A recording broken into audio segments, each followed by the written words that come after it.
Hello friends, welcome to my YouTube channel. আজি আপোনালোকৰ মাজলৈ স্বাভিমানৰ আন এটি খণ্ডলৈ আপোনালোকৰ মাজলৈ লৈ আহিছো। হয় ফ্ৰেন্ডছ, স্বাভিমান চিৰিয়েলৰ আজি খণ্ডটি বহুত ইন্টাৰেষ্টিং হ'বলৈ গৈ আছে।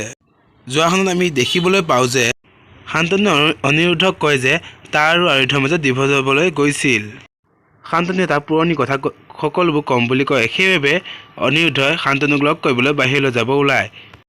কিন্তু মাকে অনিৰুদ্ধক বাহিৰলৈ যাবলৈ নিদিয়ে, কাৰণ সি নিশ্চয় প্ৰিয়াক লগ কৰিব যাব পাৰে। হয় ফ্ৰেন্ডছ, অনিৰুদ্ধক মাকে বাহিৰলৈ যাব নিদিব আৰু অনিৰুদ্ধৰ ঘৰৰ পৰা মনে মনে বাহিৰলৈ যায়, যাৰ ফলত আজি খণ্ডত আপুনি দেখাম অনিৰুদ্ধৰ বাহিৰলৈ গৈ কি হয় আজি খণ্ডত দেখা পাব।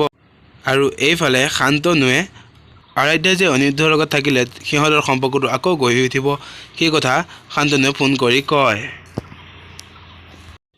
এতিয়া বাৰু আৰাধ্যাই কিদৰে অনিৰুদ্ধৰ পৰা আঁতৰত থাকিব।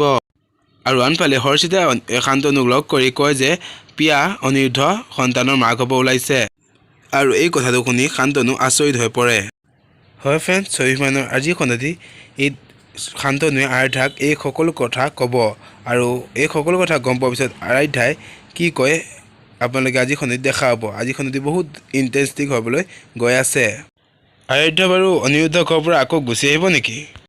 হয় ফ্ৰেন্ডছ, আজি খণ্ডটি চাবলৈ কোন কোন অধীৰ অপেক্ষাত ৰখি আছে প্লিজ কমেণ্ট কৰি জনাব। আৰু যদিহে মোৰ ভিডিঅ'টো আজি চাই ভাল লাগিলে তেন্তে প্লিজ ছাবস্ক্ৰাইব কৰিবলৈ নাপাহৰিব আৰু কাষতে থকা বেল আইকনটো দবাই দিব। তেন্তে আজিলৈ আহিছোঁ।